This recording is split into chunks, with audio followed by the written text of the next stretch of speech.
At New Balance, we believe if you run, you're a runner. However you choose to do it.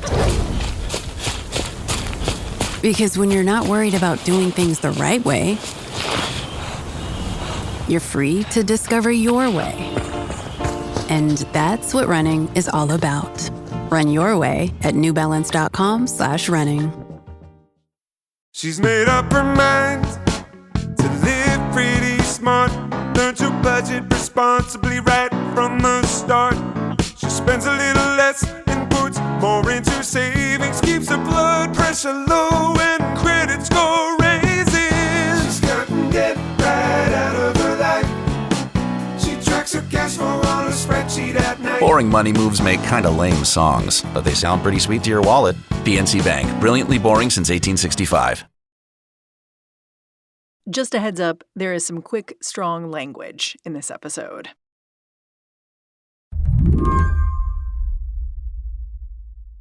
So here are a few words that President Donald Trump has used to describe Vladimir Putin over the years. He's called him a genius. He's called him very savvy. He's even called him a peacekeeper. But earlier this week, Trump gathered the White House press corps and the head of NATO in the Oval Office to use some very different vocabulary for the president of Russia. Okay, thank you very much. This is Monday. A few hours before, reporters had been tipped off that President Trump was going to make a major statement about Russia and Ukraine. And one of the reasons that you're here today is to hear that we are very unhappy, I am, with Russia.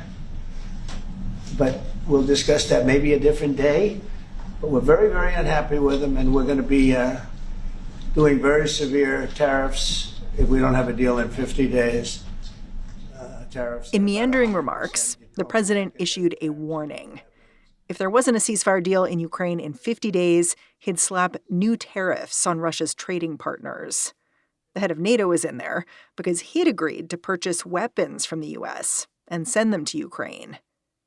And then reporters asked Trump to address Putin himself.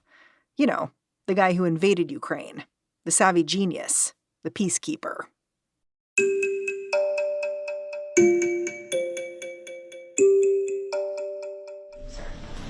How did you tell Putin this was coming? I speak to him a lot about getting this thing done. And I always hang up and say, well, that was a nice phone call. And then missiles are launched into Kiev or some other city. And I said, strange. A few days earlier, the president had used blunter shorthand.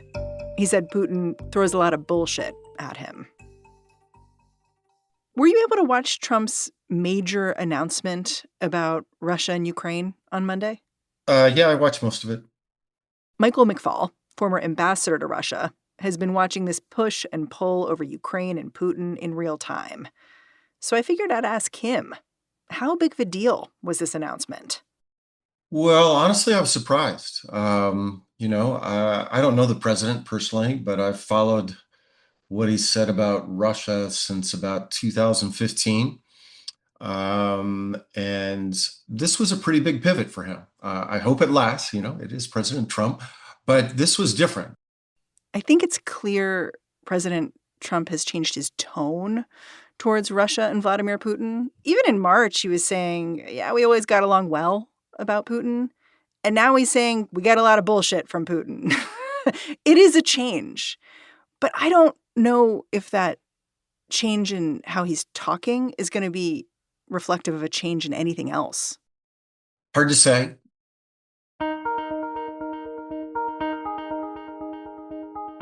Will he pivot and develop a grand strategy to contain Russia, which is what I think is in America's national interest? I'm skeptical of that. I worry that if you make threats and you don't follow through, that has a worse consequence than not making a threat at all. Today on the show, the White House seems to be changing its tune on Vladimir Putin and the war in Ukraine. But will that change last? I'm Mary Harris. You're listening to What Next? Stick around.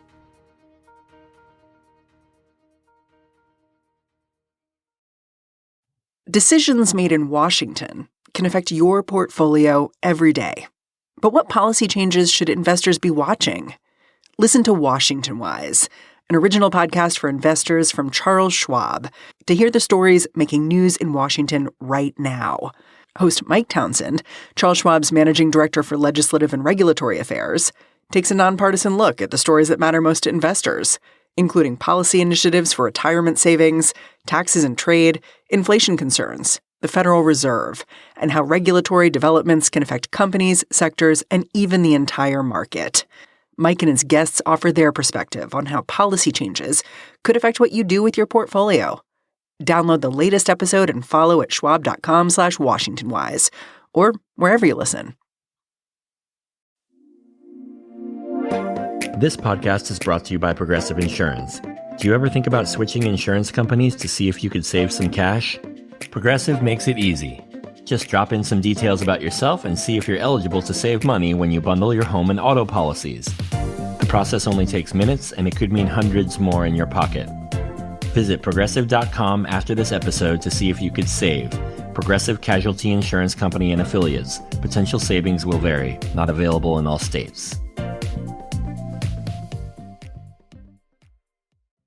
This episode is brought to you by Americans United for Separation of Church and State. The future of religious freedom is at a crossroads. The same groups behind Project 2025 are working relentlessly to impose a Christian nationalist agenda on the laws and the lives of the American people.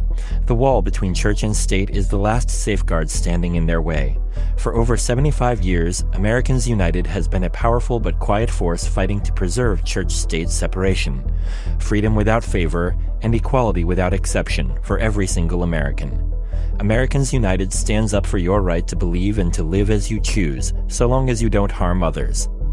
Whether you care about gender-affirming healthcare, reproductive freedom, LGBTQ+ rights, or supporting public schools, church-state separation is fundamental to nearly every constitutional freedom. Americans United exists to protect that separation. You can take action and join Americans United today by donating any dollar amount, and your support will be doubled. Join Americans United and help defend the fundamental freedoms that protect us all. Learn more and join the fight at au.org/slate. au.org/slate. Can we step back for those who haven't been paying attention to the war in Ukraine? What's been happening there? Where do things stand right now? Is one side winning? Is one side losing? Well, hard question, and I don't have an easy answer. I think if we step way back and we think, what will historians write about this war a decade from now? I think it'll be remembered as a victory for Ukraine. You know, back in those early days in 2022, there were different predictions, but the US government thought there'd be Russian troops in downtown Kiev in a matter of weeks. That didn't happen. And that is a tremendous achievement by the Ukrainians. But in the short term, it's pretty tough. And the Russians now have this particular new drone, and they can now attack targets much deeper into Ukrainian territory than they were just 6 months ago. And that is having a really, damaging effect. And I would say damaging to Ukrainian military capabilities. But from what I understand, talking to folks that have recently been on the front line, Ukrainians, it's incredibly demoralizing as well, that you literally can't move anywhere for fear of being attacked by one of this new advanced drone that the Russians have. And because Donald Trump came into office promising to end the war within 24 hours, I feel like since January, there's been talk about coming to some kind of agreement, some kind of deal. Yep. And it's interesting because you've seen the real difference in how the president speaks with someone like Volodymyr Zelensky when he hosted him at the White House. And it was essentially a browbeating, versus Putin, where he's saying, we're close to getting a deal with Putin. We're close, and keeps setting deadlines, right? Over the course of the spring, like, in a couple weeks, we're going to have something kind of thing. It's been a very strange spring in that way. You're right. I agree. And if you're Ukrainian, it's been a roller coaster because, this might sound surprising, but after President Trump won his second term back in November, I was quite struck by how many Ukrainians, I talk to Ukrainians fairly often, every day, there was optimism about Trump.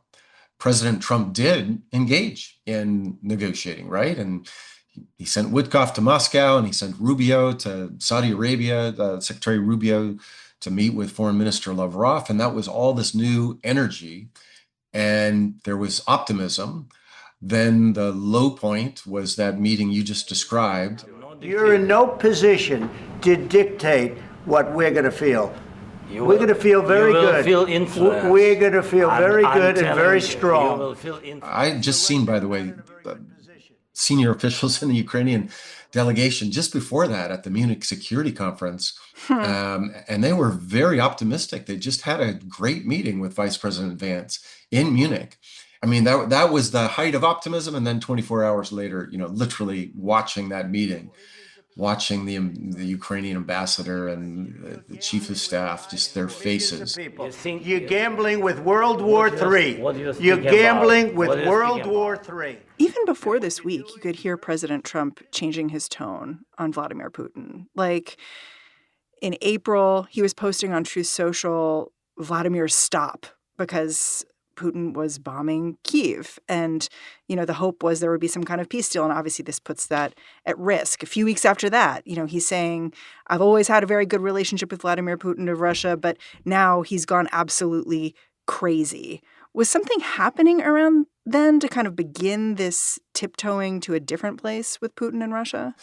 I think a couple of things. One, he confused means and ends when it comes to diplomacy. What do you mean? He always talked, just like you said, he would say, I had a good call with Putin. We had a good meeting with Putin. But what are the deliverables? Well, yeah, the meeting is not the end. The meeting is the means to something that advances America's national security interests, right? And I was in the government. I worked at the White House for President Obama, and I was ambassador for a couple of years. There is a habit like this, like, oh, we had a good meeting, and everybody pats themselves on the back. That's a great achievement. And I was always a skeptic of that. It's like, good meetings is not the objective. That's the means to get something else. Second, I do think another factor that on the Russian side was this incredible operation that the Ukrainians pulled off, where they destroyed a bunch of airplanes, bombers in 4 different places inside Russia. And they did this by smuggling in drones, actually inside Russia, which was an impressive operation. Well, it was really shocking to Putin, too. And that's why we've just been seeing, in my assessment, just this incredible new level of bombardment, including of the capital of Ukraine, Kyiv, that we've never seen this level, this intensity of bombing in 3.5 years. And that's why I think that's led to part of Trump's frustration, right? He's trying to get a deal. He has a conversation with Putin, and Putin's nice to him. But 2 hours later, he's launching these just incredibly horrific attacks. And by the way, against civilians. You put those two things together, and I think the president just got frustrated. It's like, I talked to this guy, and then he doesn't change his behavior at all. Even if President Trump seems to be shifting his tone, it's not entirely clear if his Republican foot soldiers have gotten the memo. Just a couple weeks ago, the Pentagon announced it was going to suspend some weapons shipments to Ukraine, even though it was totally unclear if the White House had approved that move. And this wasn't the first time that the Department of Defense seemed to have acted unilaterally in this way. So you can see how Trump's reversal on Monday might be a bit of whiplash. To your point about this disruption of weapons, that was tragic and unnecessary, and I think underscores the fact that not having a national security advisor, no disrespect to Secretary Rubio, but I've worked with secretaries of state and national security advisors in the past. One of those jobs is hard enough. You can't do both of them. If this were the Obama administration, let me put it that way, and we were making a decision about stopping sending weapons to country X, Y, or Z, we would have had many meetings. We would have had too many meetings. That's the normal process of making these decisions. As far as I can tell, that system is completely broken right now. I don't know who's making decisions right now. Well, and so it just means everybody's going off on their own, and that's embarrassing. And it's not just embarrassing, it's bad for our stature in the world, because if the president doesn't know who in his team is making such a consequential foreign policy decision, that makes us look disorganized and without a strategy. And that is not a good look either for, in Moscow or Beijing, for that matter.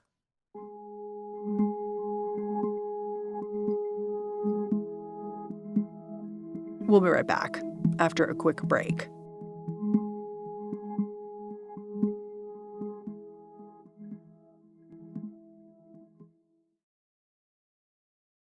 This episode is brought to you by LifeLock. Between two-factor authentication, strong passwords, and a VPN, you try to be in control of how your info is protected. But many other places also have it, and they might not be as careful. That's why LifeLock monitors hundreds of millions of data points a second for threats. If your identity is stolen, they'll fix it, guaranteed, or your money back. Save up to 40% your first year. Visit LifeLock.com/podcast for 40% off. Terms apply. Rated T for Teen. Each year, thousands of adults lose their shred. It's an epidemic simply known as shred loss. But it doesn't have to be this way, because rekindling your shred is as easy as playing the new Tony Hawk's Pro Skater 3 and 4.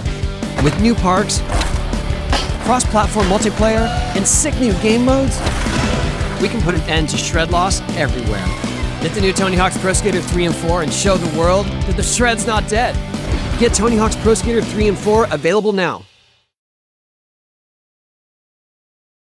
Can we lay out the strategy such as it is that we now know about? Because on Monday, there was this major announcement in the White House that basically had two parts: tariffs and then also weapons selling to NATO countries. Can you just explain what Donald Trump announced and what it theoretically could mean? Well, he announced that we are going to allow our NATO allies to buy weapons from American companies that they can either transfer to Ukraine or they can keep the new ones and give the Ukrainians older ones. That seems like it is a transfer of money to United States arms manufacturers. It is. And so it's like we're kind of making money off of this. And that's how he squares the circle with his base about how we can't keep wasting money in Ukraine. I personally think that's the wrong decision. I think we should share that burden with our NATO allies, not just put it all on them, but it's better than where we were before he announced that. So that's the first piece. And then the second piece is a threat in the future, 50 days from now, that if Putin does not stop fighting, then we are going to impose tariffs, and the president announced 100% tariffs on those countries that are importing goods from Russia, and Russia primarily exports, oil and gas. And their two biggest buyers of that are China and India. This is pretty similar to a package of sanctions that Congress is considering, right? But their sanctions are like 500%? That's right. It's the bill. Senator Lindsey Graham is one of the original co-authors of it. That's their bill. But the president doesn't need that bill. I want to be clear about that. Like, that's just a kind of smoke and mirrors thing. As we all know, the president's putting tariffs on all kinds of countries all the time without any congressional approval. So, and in this particular case, I want to be clear, he already has the authorities to impose the tariffs that he wants. You've said you don't think this is going to actually happen. Why?